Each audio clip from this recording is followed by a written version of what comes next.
Assalomu alaykum qadrli tomoshabinlar. Bugun sizlar bilan hayotiy ahamiyatga ega bo'lgan har birimizning oilamizga, ayniqsa keksa yoshdagi yaqinlarimizga bevosita ta'sir qiladigan o'ta muhim mavzuni muhokama qilamiz. Hozirda pensiyalar va ijtimoiy nafaqalar tizimida jiddiy o'zgarishlar yuz bermoqda. Pensiya oluvchilar uchun javobgarlikning o'shishi haqida gapirishga majburmiz. Bu shunchaki bir xabar emas, balki har bir keksamizning tinchligiga, moddiy ahvoliga daxil qiluvchi dolzarb mavzu. Ushbu ma'lumot sizning kelajagingiz uchun hal qiluvchi ahamiyatga ega bo'lishi mumkin. Shuning uchun iltimos diqqat bilan tinglang va kanalimizga hozirroq obuna bo'ling. Videoga esa like bosishni unutmang. Bu ushbu muhim ma'lumotlarning ko'proq odamlarga yetib borishga yordam beradi. Keling, avvalgi tizim qanday bo'lganini va hozirgi o'zgarishlar nimadan iboratligini tushunib olaylik. Ko'pchilik hollarda pensiya olish jarayoni ancha sodda edi. Fuqarolar pensiya yoshiga yetganlarida yoki nogironlik holatlari yuzaga kelganida tegishli hujjatlarni taqdim etib, belgilangan tartibda pensiya rasmiylashtirilar edi. Odatda pensiya to'g'ri hisoblangan va belgilangan muddatda to'langan bo'lsa, davlat organlari tomonidan qo'shimcha tekshiruvlar yoki nazorat kamdan-kam holatlarda amalga oshirilardi. Asosan fuqarolardan o'z hayotlaridagi jiddiy o'zgarishlar, masalan, ishga kirish, doimiy yashash joyini o'zgartirish, oilaviy ahvolning o'zgarishi haqida o'z vaqtida xabar berish talab qilinardi. Biroq bu talablarga rioya qilinishi bo'yicha nazorat mexanizmlari har doim ham yetarli darajada kuchli emas edi. Misol uchun, agar biror pensiya oluvchi rasman ishga kirgan bo'lsa-da, bu haqda pensiya jamg'armasiga xabar bermagan bo'lsa, u bir vaqtning o'zida ham ish haqi, ham pensiya olishda davom etishi mumkin edi. Bunday holatlar garchi qonunga zid bo'lsa-da, ba'zan yillar davomida aniqlanmay qolardi. Shuningdek, nafaqa oluvchilarning moliyaviy ahvoli, daromadlari yoki mulklari haqidagi ma'lumotlarni doimiy ravishda yangilab turish majburiyati ham ba'zan e'tibordan chetda qolardi, ayniqsa ijtimoiy nafaqalar sohasida. Davlat o'z fuqarolarga nisbatan ishonch tamoyiliga asoslanib ish ko'rardi. Endi esa vaziyat tubdan o'zgardi. Pensiya va nafaqalar tizimida shaffoflikni oshirish, byudjet mablag'laridan oqilona foydalanish va haqqoniylikni ta'minlash maqsadida qonunchilikka bir qator o'zgarishlar kiritildi. Asosiy o'zgarish shundan iboratki, endilikda pensiya oluvchilarning ijtimoiy va moliyaviy holati davlat organlari tomonidan doimiy ravishda va yanada chuqurroq monitoring qilinadi. Bu ayniqsa bir nechta daromad manbalariga ega bo'lganlar, shuningdek turli ijtimoiy imtiyoz va nafaqalarga da'vogar shaxslarga taalluqli. Davlat organlari endi turli idoralararo ma'lumotlar bazalarini integratsiya qilish orqali fuqarolarning daromadlari, mulklari, bank operatsiyalari va hatto ish bilan ta'minlanganligi haqidagi ma'lumotlarni real vaqt rejimida kuzatishi mumkin. Ya'ni ilgari kabi qaysidir ma'lumotning pensiya jamg'armasiga yetib bormasligi ehtimoli keskin kamaydi. Endi pensiya yoki nafaqa oluvchi biror yashirin daromadga ega bo'lsa yoki qandaydir qonunbuzarlikni amalga oshirsa, bu tezda aniqlanadi. Pensiya va nafaqalarni hisoblashda eng muhim tamoyil bu adolat va maqsadli yordamdir. Ya'ni bu mablag'lar haqiqatda ehtiyojmand bo'lgan va qonuniy asosga ega shaxslarga yetib borishi kerak.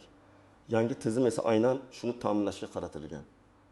Bu o'zgarishlar ba'zilar uchun noqulaylik tug'dirishi mumkin bo'lsa-da, umuman olganda tizimning barqarorligini va ishonchliligini oshirishga xizmat qiladi.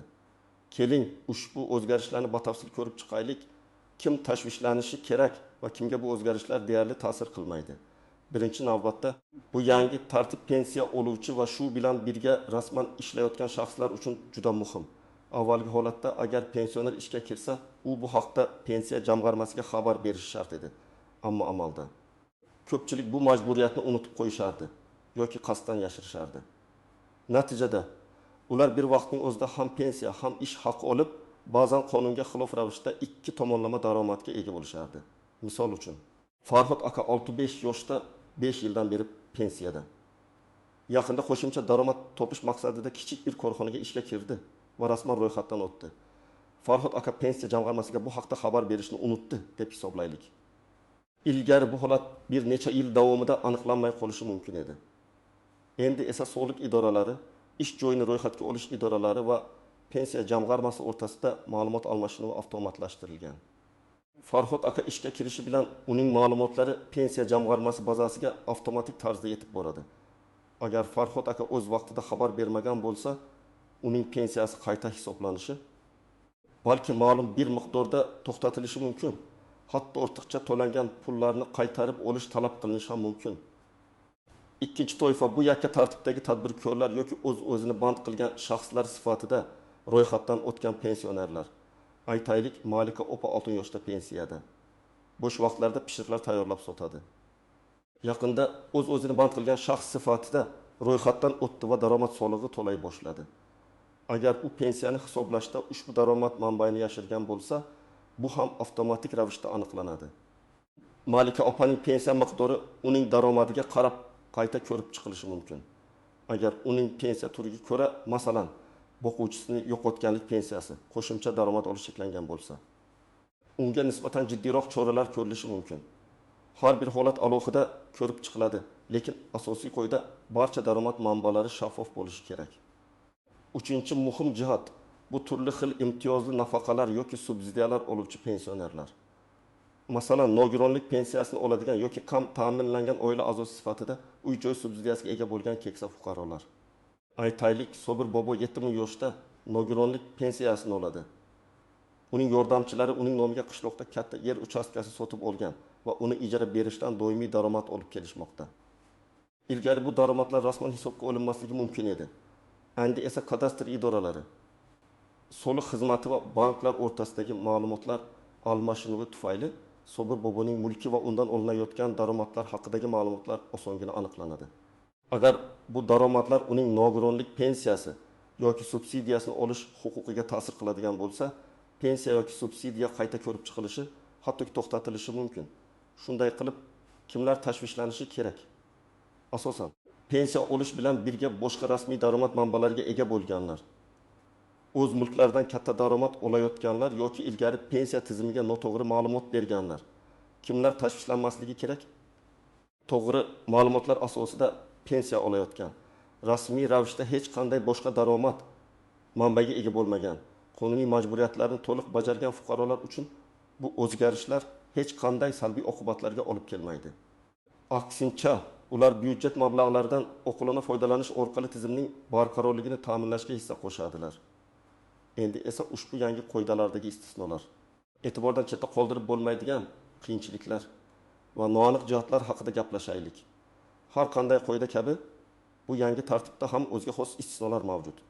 Birinchi istisno bu ayrim turdagi daromadlar. Qonunchilikda pensiya miqdori hisoblanishiga ta'sir etmaydigan daromad turlari belgilab qo'yilgan.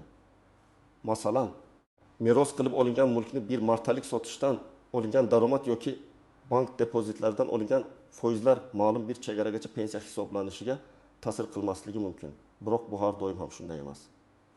Bu yerda aniq chegaralar va shart-sharoitlar mavjud bo'lib, ularni pensiya jamg'armasining hududiy bo'limlaridan aniqlashtirish shart. Misol uchun, agar pensioner o'zining yagona uyini sotgan bo'lsa, uning pensiyasiga ta'sir qilmasligi mumkin. Ammo agar u ikkinchi yoki uchinchi uyini sotgan bo'lsa va undan katta miqdorda daromad olgan bo'lsa, bu boshqa masala. Bu daromad uning ijtimoiy himoyaga muhtojligi holatini o'zgartirishi mumkin. Shuning uchun har bir holatni alohida tahlil qilish kerak. Ikkinchi noaniq jihat bu nafaqa oluvchining yaqinlari tomonidan amalga oshiriladigan operatsiyalar. Tasavvur qiling, keksa yoshdagi Bobur bobo nogironlik pensiyasini oladi. Uning o'g'li Bobur bobo nomiga bankda hisob ochgan va o'zining biznesdan tushgan daromadlarni vaqtincha shu hisob raqamiga o'tkazib turadi.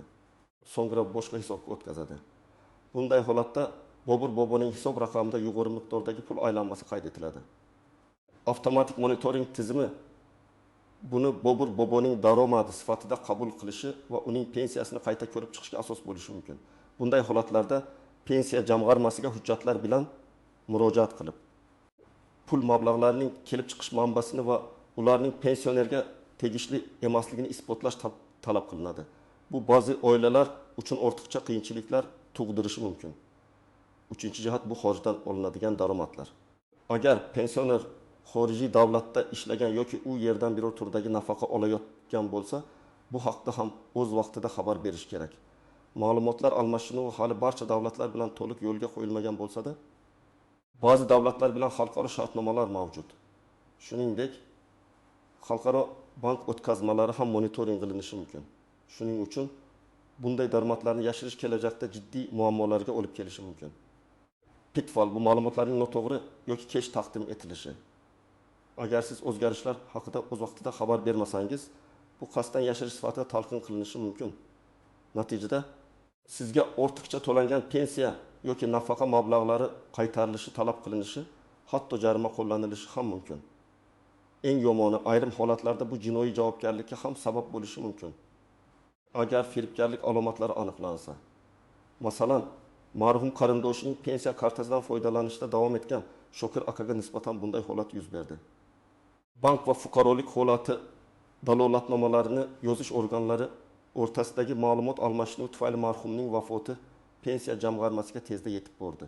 Shokir aka esa bir necha oy davomida kartadan pul yechib olgan. Endi u ortiqcha to'langan mablag'ni qaytarishga majbur va unga nisbatan qonuniy choralar ko'rilmoqda. Shuningdek, har bir kiritilgan o'zgarish pensiya turiga qarab o'ziga xos tarzda ta'sir qilishi mumkin. Masalan, yoshga doir pensiya oluvchilar uchun ishga kirish qoidalari nogironlik pensiyasiga ega bo'lganlarnikidan farq qiladi. Bo'g'uvchisini yo'qotganlik pensiyasi oluvchilar uchun esa umuman boshqa cheklovlar mavjud. Har bir pensioner o'zining aniq pensiya turini va unga qo'yilgan talablarni yaxshilab bilishi shart. Xulosa qilib aytganda, yangi tizim shaffoflik va adolatni ta'minlashga qaratilgan bo'lsa-da, fuqarolardan doimiy hushyorlik va qonuniy majburiyatlarga to'liq rioya qilishni talab qiladi. Shuning uchun har qanday noaniqlik yuzaga kelganida darhol mutaxassislarga murojaat qilish eng to'g'ri yo'l hisoblanadi. Endi esa eng muhim qismga o'tamiz. Amaliy maslahatlar. Bu sizga qanday harakat qilish kerakligini aniq ko'rsatib beradigan qadam-baqadam yo'riqnoma. Birinchi qadam, ma'lumotlarni tekshiring va yangilang. Agar siz pensiya oluvchi bo'lsangiz va hayotingizda qandaydir o'zgarishlar, masalan, ishga kirish, rasmiy daromad manbaiga ega bo'lish, mulk sotib olish yoki sotish, doimiy yashash joyini o'zgartirish, oilaviy holatning o'zgarishi, yaqinlaringiz tomonidan sizning nomingizga qandaydir moliyaviy operatsiyalar o'tkazish yuz bergan bo'lsa, zudlik bilan ushbu ma'lumotlarni tekshirishingiz kerak. Qayerga murojaat qilish kerak? Siz pensiya jamg'armasining hududiy bo'limiga shaxsan borishingiz mumkin. U yerda sizning shaxsiy ishingizni ko'rib chiqqan holda barcha o'zgarishlar haqida to'liq ma'lumot beriladi. Agar borish imkoni bo'lmasa, ishonch telefonlariga qo'ng'iroq qiling. Ularning raqamlarini pensiya jamg'armasining rasmiy veb-saytidan topishingiz mumkin. Qanday hujjatlar kerak bo'ladi?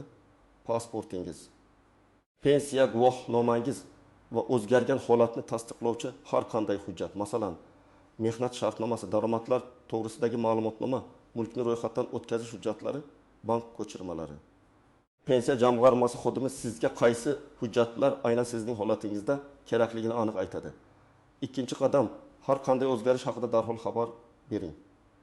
Agar sizda yuqorida sanab o'tilgan yoki pensiyaga ta'sir qilishi mumkin bo'lgan har qanday o'zgarish ro'y bersa, kechiktirmasdan pensiya jamg'armasiga xabar bering. Bu sizni kelajakdagi muammolardan xalos qiladi. Qanday xabar berish kerak? Eng yaxshi usul. Pensiya jamg'armasining hududiy bo'limiga borib, yozma ariza bilan murojaat qilish. Arizada o'zgarishning mohiyatini, qachon yuz berganini va unga oid hujjatlarni ilova qilgan holda batafsil bayon eting. Arizangizning qabul qilinganligi haqida belgi, shtamp va imzo bilan ikkinchi nusxasini o'zingizda saqlab qo'ying. Ba'zi hollarda davlat xizmatlari markazlari orqali ham tegishli xabarnomalarni yuborish imkoniyati mavjud. Bu yanada qulay usul bo'lishi mumkin. Bu qadam nima uchun muhim? O'z vaqtida xabar berish sizni qasddan qonunni buzganlik ayblovidan himoya qiladi va ortiqcha to'langan pensiyani jarimasiz qaytarish imkoniyatini beradi. Kechikish esa jiddiy huquqiy oqibatlarga olib kelishi mumkin. Uchinchi qadam, moliyaviy operatsiyalar shaffofligini ta'minlang. Agar sizning nomingizga yaqinlaringiz tomonidan bank operatsiyalari amalga oshirilayotgan bo'lsa, masalan, pul o'tkazmalari, depozitlar, ularning kelib chiqish manbasini aniq ko'rsatishga harakat qiling.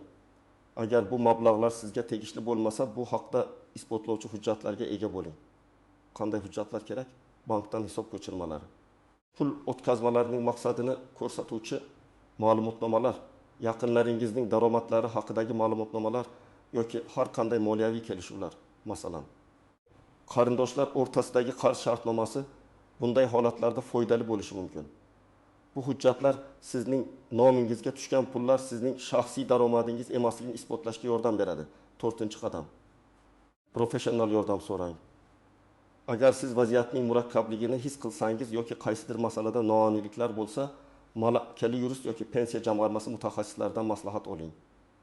Advokatlar pensiya qonunchiligini chuqur biladilar va sizning huquqlaringizni himoya qilishda yordam bera oladilar. Qayerdan yordam topish mumkin? Mahalliy yuridik firmalar, bepul yuridik yordam markazlari agar mavjud bo'lsa. Shuningdek, pensiya jamg'armasining o'zida ham maslahatchilar mavjud. Ularga savollaringizni to'liq bayon qiling va barcha tegishli hujjatlarni tayyorlab boring. 5-qadam yangiliklarni kuzatib boring. Pensiya qonunchiligi doimiy ravishda o'zgarib turadi. Rasmiy manbalardan, masalan, pensiya jamg'armasi veb-sayti, Adliya vazirligi sayti, hukumat portallari yangiliklarni muntazam ravishda kuzatib boring. Bizning kanalimiz ham sizni bu borada eng so'nggi ma'lumotlar bilan xabardor qilib turishga harakat qiladi. Unutmang, adolatli va shaffof tizim faqatgina davlat organlarining emas, balki har bir fuqaroning mas'uliyatli munosabati bilan barpo bo'ladi. Sizning qonuniy talablarga rioya qilishingiz o'zingizni va yaqinlaringizni keraksiz muammolardan himoya qiladi. Xulosa qilib aytadigan bo'lsak, hurmatli tomoshabinlar, bugungi mavzu har bir pensiya oluvchi va ularning oila a'zolari uchun o'ta muhim edi. Javobgarlikning o'shishi bir tomondan qo'shimcha majburiyatlar yuklasa-da, boshqa tomondan tizimda adolatni, shaffoflikni va barqarorlikni ta'minlashga xizmat qiladi. Endi pensiya jamg'armasi va boshqa davlat idoralari o'rtasidagi ma'lumot almashinuvi juda tez va samarali. Shuning uchun har qanday o'zgarishlar haqida o'z vaqtida xabar berish, rasmiy daromad manbalarini yashirmaslik va shubha tug'dirgan holatlarda mutaxassislardan maslahat olish juda muhimdir. Barcha ma'lumotlarni o'z vaqtida taqdim etish va ochiq bo'lish sizni va oilangizni kelajakdagi jiddiy muammolardan asraydi. Sizningcha bu o'zgarishlar adolatli va zarurmi? Yoki pensionerlar uchun yana qo'shimcha qiyinchiliklar tug'diradimi? O'z fikrlaringizni izohlarda yozib qoldiring. Bu biz uchun juda qimmatli. Videomiz foydali bo'lgan bo'lsa, like bosishni unutmang va kanalimizga obuna bo'ling. Toki bunday muhim ma'lumotlarni o'tkazib yubormaysiz. Keyingi videolarimizda ko'rishguncha